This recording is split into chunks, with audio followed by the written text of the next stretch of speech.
எல்லாம் மேளம் சத்தம், பாரெல்லாம் பாட்டு சத்தம், உயிரெல்லாம் பாட்டு பாடும், மயிலெல்லாம் பாட்டமாடும். குடியலையும் உலகத்துல பொதுவுடன சித்தாந்தம் சொன்னவர், பல கோடி உள்ளங்கள் நீப்படைய பகலவன போல புதிச்சாரு.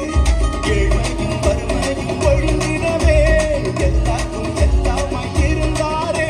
உங்க திருமுகத்தை தினமும் பார்க்கணுமே, உங்க குரலை தினமும் கேட்கணுமே.